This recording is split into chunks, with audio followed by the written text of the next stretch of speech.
Поштовани гледачи, добар ден. Добре дојавте во најновото издание на земјоделската емисија Бразди, издание кое што ќе биде посветено на актуелни состојби, многу важни информации, многу важни корисни совети за овој период од годината.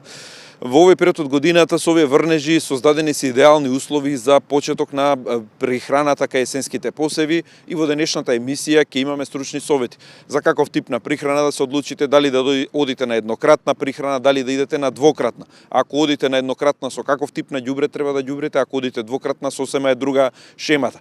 Други дополнителни совети кои што ќе ги дадеме во денешната емисија се околу сидерацијата, околу зеленото ѓубрево, околу искористувањето на почвата и искористувањето на легуминозните растенија кои што врзуваат азот во почвата, кои што треба да ги користиме како практика, да правиме плодоред. Сите тие стручни совети ќе ги слушнете во детали во денешната емисија од професорите како да планирате поголеми приноси да имате во есенските посеви, особено во ваква една година кога се очекува и веќе се проценува дека и досега се идеални условите и ако вака продолжи и пролетта се најавува дека ќе биде влажна, ако добро се даде прихраната, ако се следат сите агротехнички мерки, може да се очекуваат и едни од повисоките приноси годинава.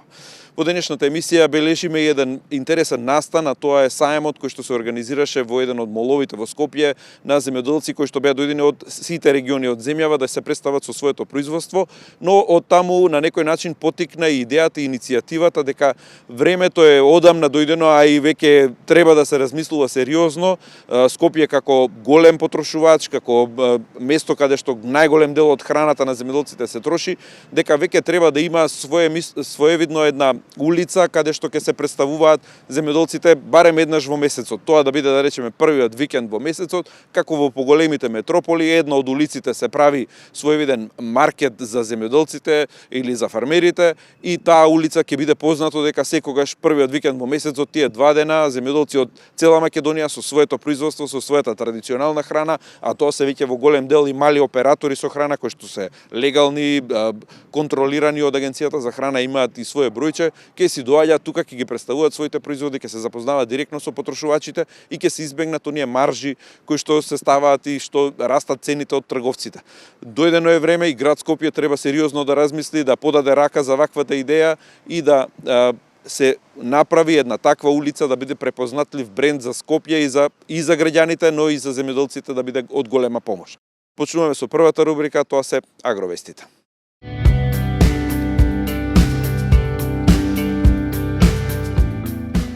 Субвенциите за лозарите и овоштарите ќе се исплатат пред празникот Свети Трифун, зашто владата претходно ја донесе програмата за субвенционирање, која е основ да може платежната агенција да врши исплати, објаснува директорката Даниела Иротова. Само по носењето на програмите на владата, платежната агенција има легитимитет да издава решенија и налози за исплата. За лозарите и овоштарите парите се обезбедени и ќе бидат исплатени. По оваа исплата, предност ќе се даде на исплатите кои се доспеани, а не се реализирани, изјави Иротова. По однос на повикот за мерката Млад земјоделец, таа изјави дека контролите се во тек, парите се обезбедени и ќе бидат исплатени сите што ги исполнуваат условите и критериумите објавени со повикот. По пресред на склучувањето на договорите за реколтата 2026 се известуваат сите тутунопроизводители дека податоците за договореното производство на тутун, носител, катастарска парцела и површина се преземаат исклучиво од единствениот регистар на земјоделски стопанства, попознат како ЕРЗС. Откупувачите немаат право самостојно да внесуваат или коригираат податоци. Се што не е точно или не е пријавено во ЕРЗС нема да може да биде опфатено со договор, ниту да биде основ за субвенции. Поради тоа се апелира на времено да се проверат податоците во ЕРЗС, да се ажурираат сите катастерски парцели, да се усогласи пријавената површина со реалната состојба. ЕРЗС е основ за договор, откуп и субвенции. Грешката таму може да биде проблем цела година. За ова се известени и откупните компании, кои се должни да го почитуваат ова согласно законот за тутун. Затоа се апелира тутунарите да ги коригираат сите неправилности на време, бидејќи може да останат без договори за производство на тутун во новата реколта. Кредити од 1000 до 25.000 евра со фиксна каматна стапка од 0,5% и грејс период од 12 месеци за набавка на семе, ѓубрива, гориво имаат европските земјоделци, со кои треба да бидеме конкурентни.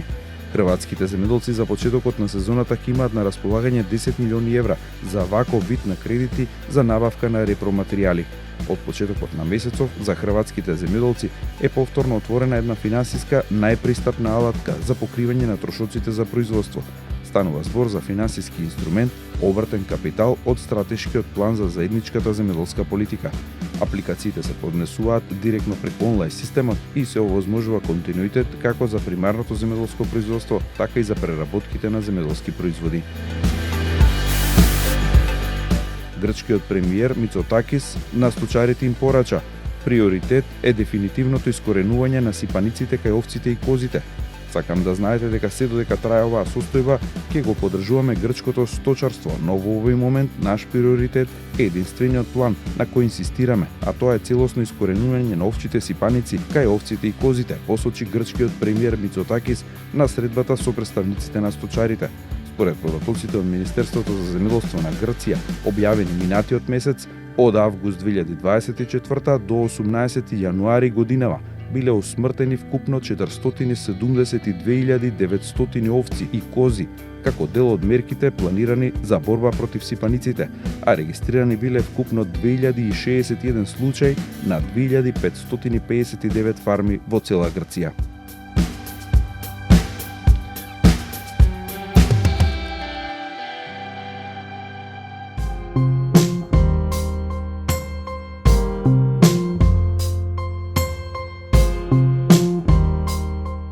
Главната тема за денешната емисија ни е прихраната на есенските посеви. Ќе погледнете од разговорот со професор Дане Бошев од Факултетот за земјоделски науки и храна сите детали што се значајни, што треба да ги знаете за да имате добри приноси како правилно да ја направите прихраната. Создадени се идеални услови годинава, имавме добра есен, добро поникнување, дел од житата што се покасно посејани и тие полека го фаќаат времето и периодот, и ако вака продолжат условите и најавите за врнежлива пролет, може да имаме и рекордни приноси годинава кај есенските посеви. Есенските посеви и житните култури не се едни од позначајните посеви кои што ги имаме во Македонија, редовно ги имаме секоја година, иако се во некој благ пат и како и да е, но не изостануваме со тоа производство. Каква беше годината, еве да почнеме со есенската сејдба? Беа ли погодни условите, имаше ли доволно влага, поникнувањето како беше, како тргна во оваа зима? Па есенската сејдба на есенските жита, главно тука се мисли на пченицата и јачменот, нешто малку на рж тритикале. Поради поинтензивните дождови, тие што навреме посеа беше одлично.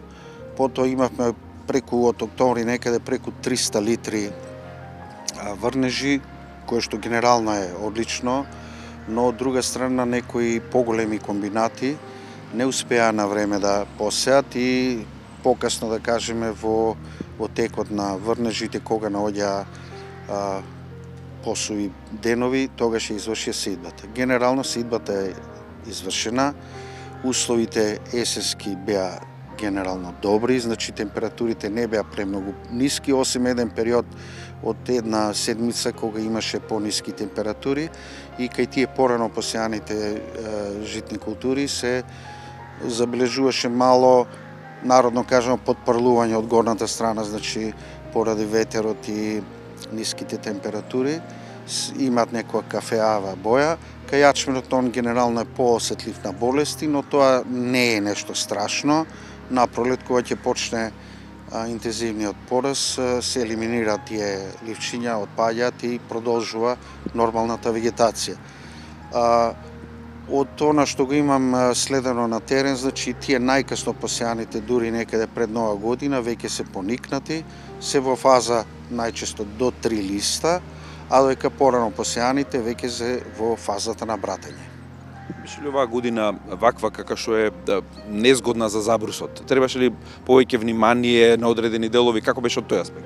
Па немаше некои поголеми појави, местимично, но тоа не е економски исплатливо да се третира, така да сега за сега е добра состојбата во однос на забрусот. Нема веќе понатаму опасност или треба да се следи? Постои, треба да се следи, поготово сега кој ќе почне напролет, но генерално најголемиот проблем забрусот што го прави е на есен, затоа што растенијата се уште мали и може да бидат повеќе уништени. После кога ќе се создаде таа вегетативна маса и да се оштети нешто, тоа нема некое економско значење. Оно што е најзначено сега во овој период е прихраната. Ако ја поделиме во две прихрани, што често ја препорачувате, или ако се оди на концепт со една, какви се препораките, еве од старт, дали додат на една, дали на две, спрема условите, спрема година?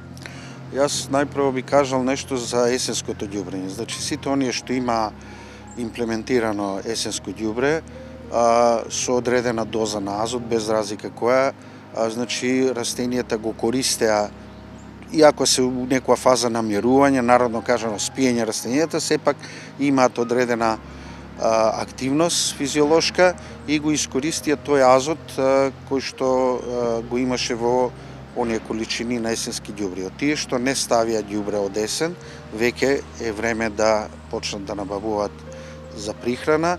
Сега зависно од временските услови, значи ако се почне сега со прихрана, може да се искористи и урејата, поготоа ако тоа е еднократно влегување да се прихранува. Во тој случај, тие што немаат ставено воопшто ѓубриво, добро е било некои барем 200 до 250 кг по хектар да стават уреја. Карактеристично за урејата е што таа е во амидна форма, азотот е во амидна форма, битно е она да влезе во, а сега има доволно влага, во почвата и постепено амидната форма се раствара на амоњачна и нитратна, кои што се на крајот нитратната е таа што искористуваат растенијата и на некој период тоа иде? Па зависи од врнежите. Значи треба да има урејата за да е активна, треба некаде околу 9 до 10 степени да е температурата. Но битно е да се стави на време, веќе некаде после 20-25 февруар, тие што немаат ставено веќе да влегуваат со уреја, ако идат на еднократно. Тие што идат на двократно, можеле ако имале услови и до сега да ја стават едната количина на уреја, за да почне навремено, кој ќе се зголеми температурата, да почнат да ја користат и после евентуална друга прихрана со полесно достапните материи. Тука најчесто се користи амониум нитратот, УАН или КАН, кој што има 26 или 27% чист азот. Значено е да се напомене дека урејата дава, иако некои избегнуваат, бидејќи може да створи закиселување на почвата, секако рачунаме дека фармерите од време на време прават анализа на почвата, значи она има подолготраен временски период на користење, така да на некој начин го држи подолго време растението зелено, односно активни се сите. Има како резерви прави.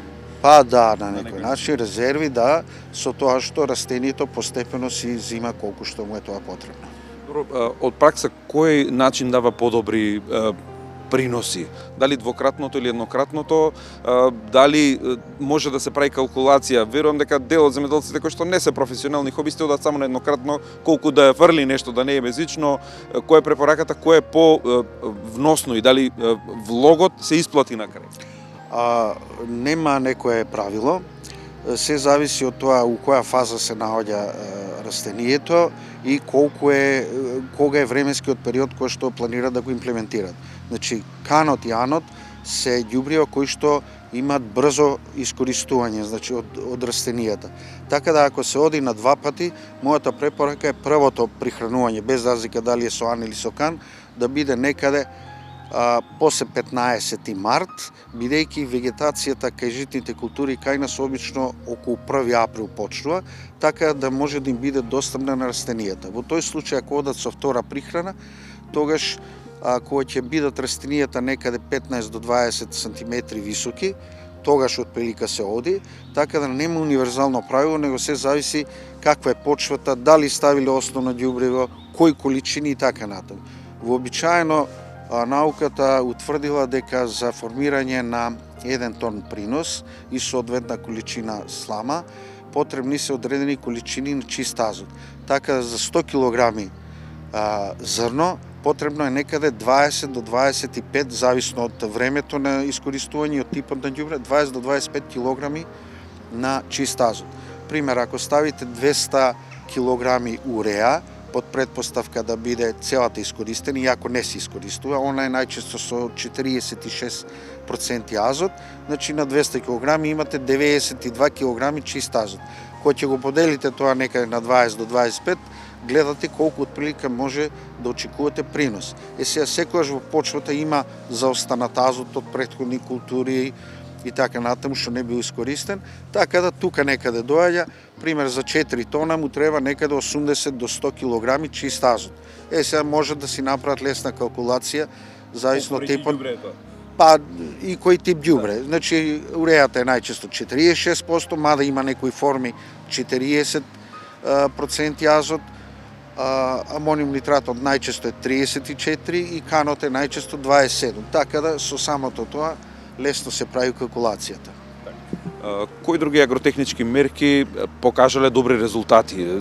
Знаеме дека ни се оскутни почвите со храна, голем дел се оди на најчесто пченица на пченица или јачмен на пченица, што е едно те исто. Што препорачувате за подобрување на принос?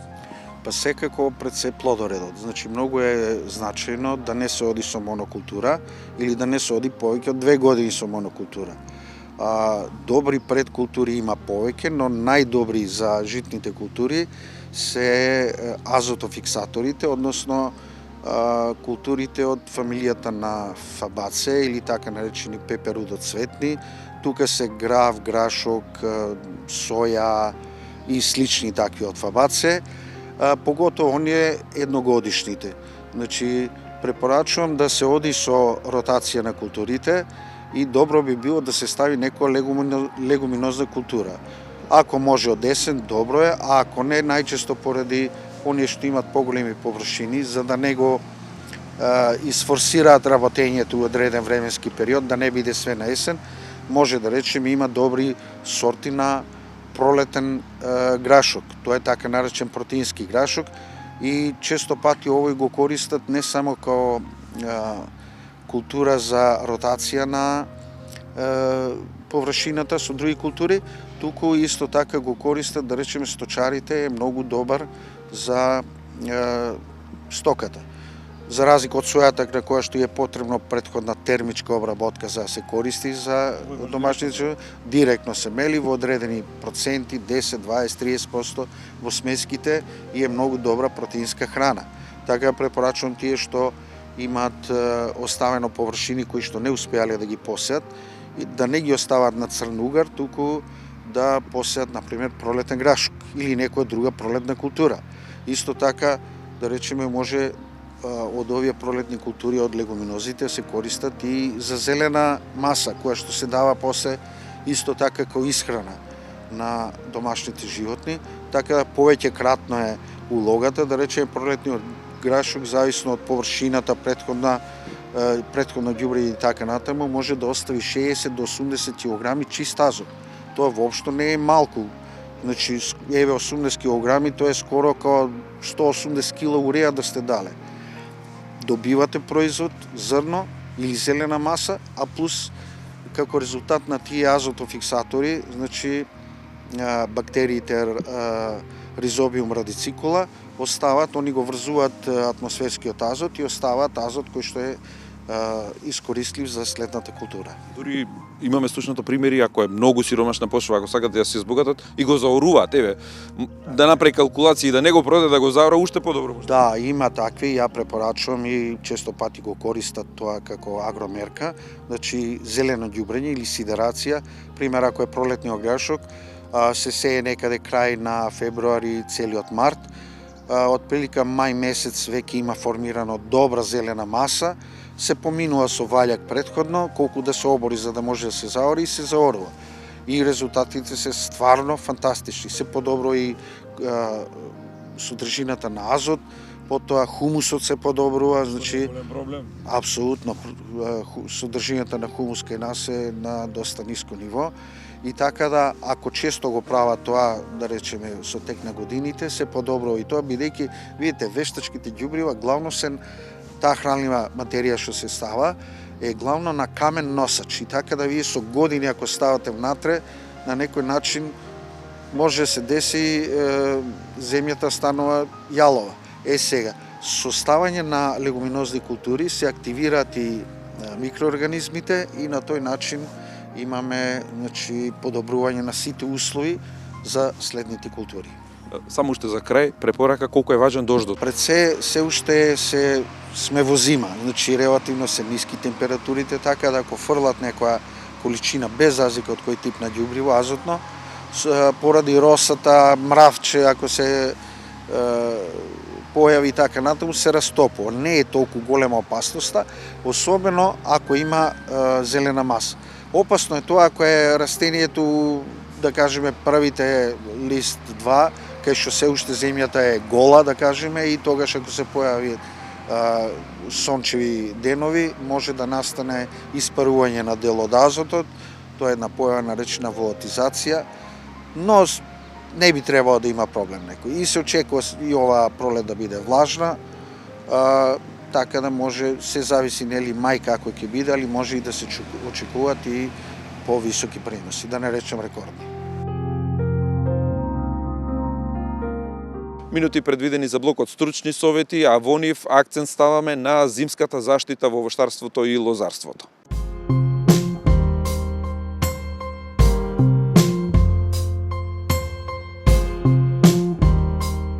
Во вториот дел од емисијата, интересен настан кој што го одбележавме, тоа беше сајмот на кој што се представија голем дел од земјоделците од Македонија пред скопските потрошувачи во еден од моловите. Но потекна и од таму иницијативата дека дојдено е време и во Скопје да има маркет на фармери, како што го има тоа во примерот на големите градови, на сите метрополи, бидејќи тука е некако сконцентрирана потрошувачката, а надвор е производството. Така да тие земјоделците се расположени да доаѓаат еден викенд во месецот, тоа да биде, да речеме, првиот викенд во месецот, да биде познато како термин, како дата, сите ќе си знаат, и потрошувачите, кое е местото, ќе си доаѓаат, ќе си остварат контакт, ќе си купат директно од производителите.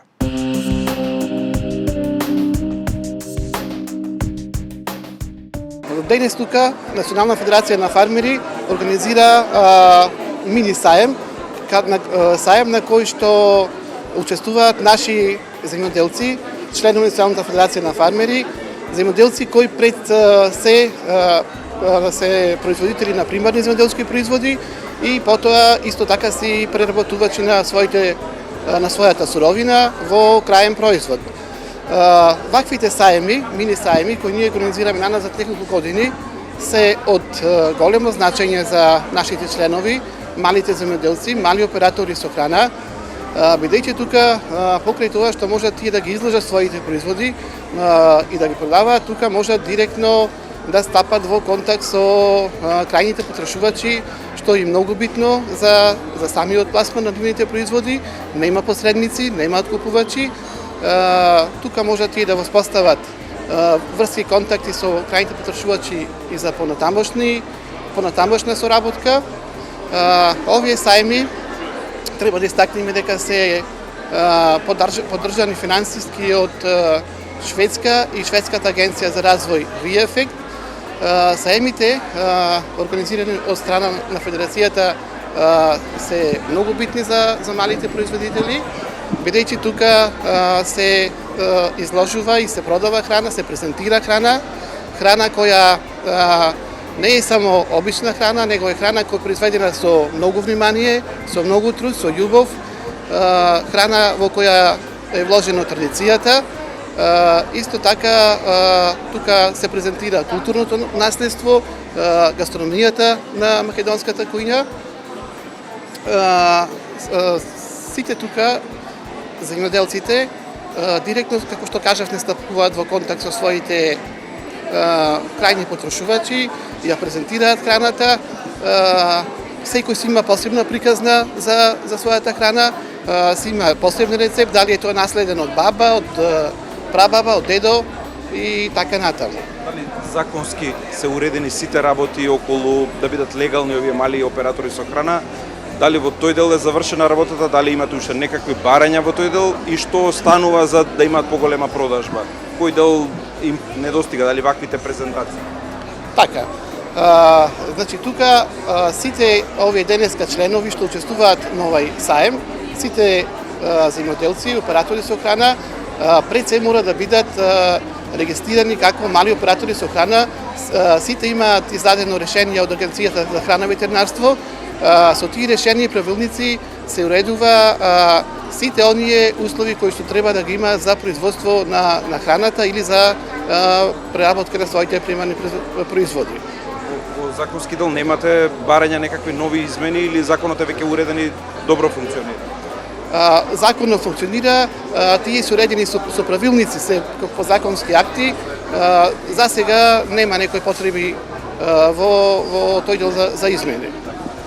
Сметате ли дека ова се покажува како добра пракса? Треба ли да има нешто како по запад што гледаме маркет на фармери, па да има секоја недела некаде на некоја улица, нешто по-динамично да е вака еднаш во годината како да е малку?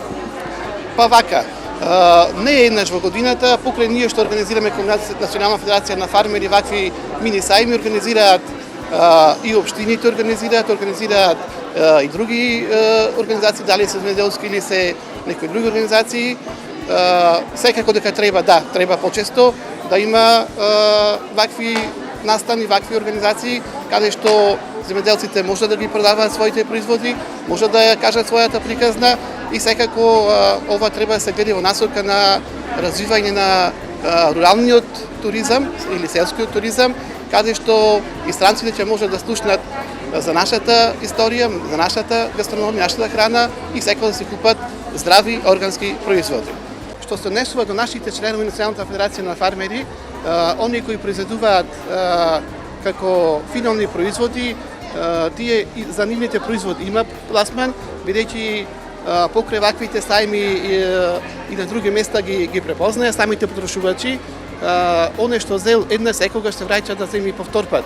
Бидејќи како што и претходно спомнавме, во тие производи има пред се самите производители се произведуваат самите суровината, тие се земјоделци, а потоа и самите си прават преработки од тие нивни примарни производи. Покрај овие сајмски манифестации, производите на нашите производители, на малите оператори со храна може да се најдат исто на нашата платформа која е формирана за време на короната, тоа е efarm.mk, исто така може да се најдат сега најново и на платформата што Министерството за шумарско стопанство, македонско најдобро, бидејќи и таму се нашите членови се веќе зачленети во таа платформа. Доаѓам од Берово. Нашиот регион, поточно Малешевијата, изобилува со богата природа. Ние сме регистриран оператор за храна од мал обем, веќе 10 години работиме. Имаме поширок асортиман на овошни преработки, значи преработки од растително потекло, во сокови сирупи, сладка, мармалади. Редовно учествуваме на вакви настани, значи се приклучивме на семејството на Национална федерација, кои што се редовни поддржувачи на своите членови со ваквите манифестации, саеми, настани, ни овозможуваат, како што кажа председателот, да си ги презентираме своите производи, да си ја кажеме својата приказна, можност за дегустација, значи на некој начин правиме истражување на пазарот, затоа што секој од нас развива свој производ и кога ќе добиете позитивен фидбек од конзументот, секако тоа ви е многу позитивен сигнал за да продолжите понатака.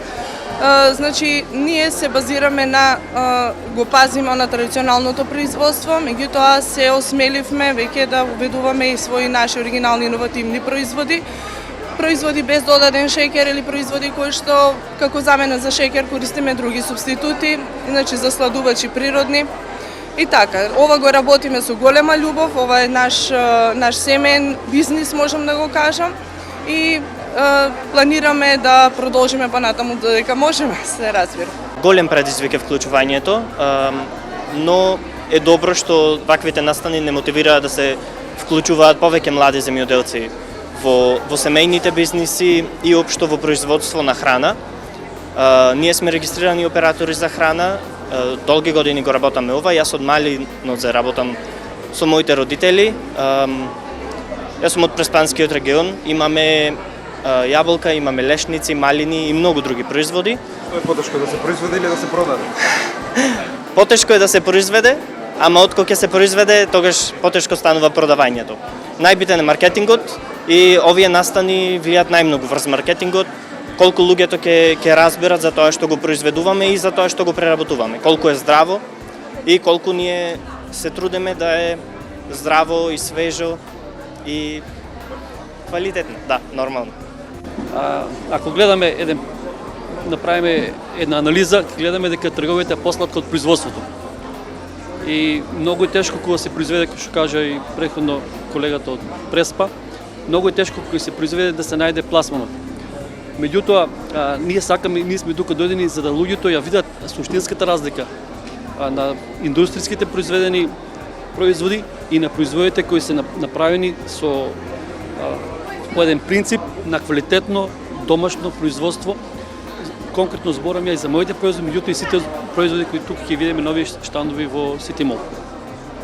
Има недоречености во законот, тоа очигледно дека има и тоа што го кажавте дека треба да има една улица на која ќе се продаваат квалитетни домашни производи, тоа е веќе крајно време да се направи, бидејќи пазарите се више трговски места на купување. Значи вие отидете на пазар и јас многу пати се борам за тоа и често најавувам дека треба секој производ да си има потекло. И на пазар, и на зелен пазар, и на било кој пазар треба да стои дека бананата е од Панама, дека гравот е од Азербејџан или медот е од Источна Македонија, од Кочани или нормално за другите не зборувам за нашите производи. Значи секој производ треба да си има потекло и краставицата дали од Албанија, Турција или од Македонија.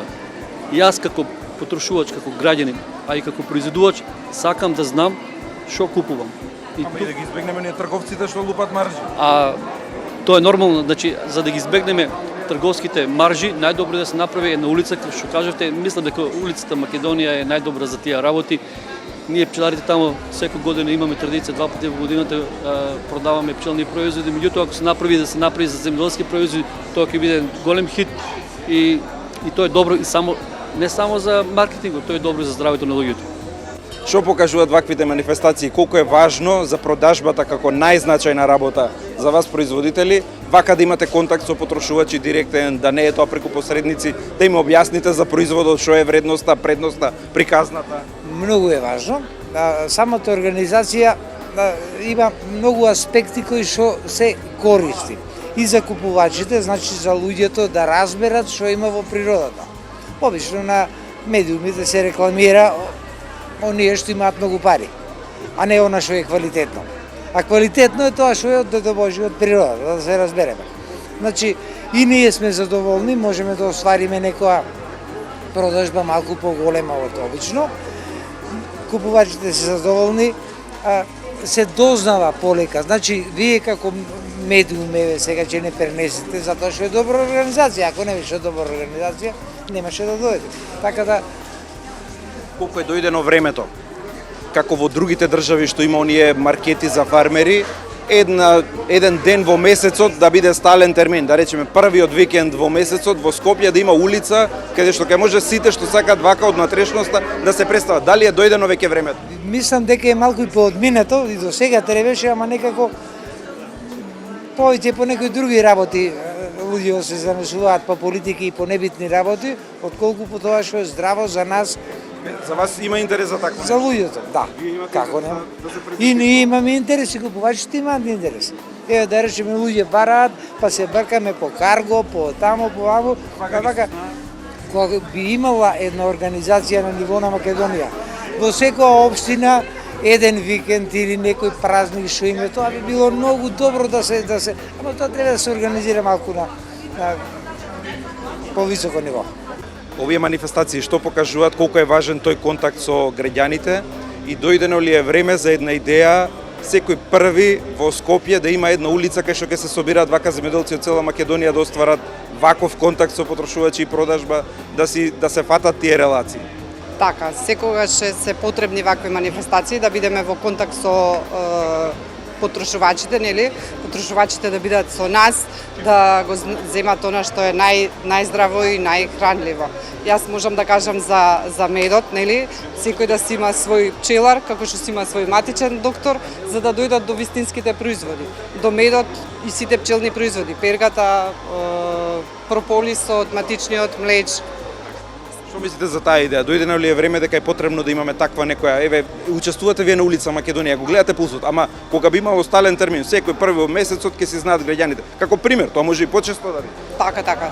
Мислам дека е дојдено време, да. Секој први да си знаат и граѓаните и секој први ќе си имаат од каде да си земат својата храна, нели? Што покажуваат ваквите манифестации? Колку е важна таа врска со потрошувачите, вака директно да остварите и дали сметате дека е дојдено време да имаме постојан термин, да речеме во Скопје еднаш во месецот, на први во месецот една од улиците да биде наменета за вакви промоции на сите земјоделци што сакаат да дојдат. Па тоа ни беше и целта, тоа ни беше и идејата.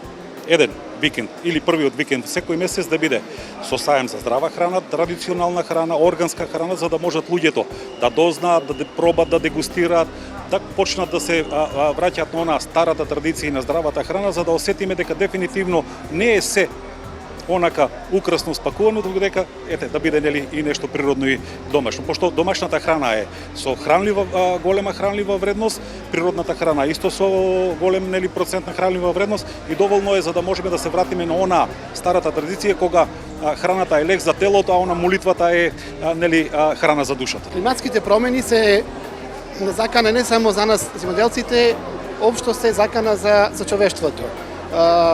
Ние како држава се трудиме да ги следиме тие да речеме светски трендови за начини за справување со климатските промени.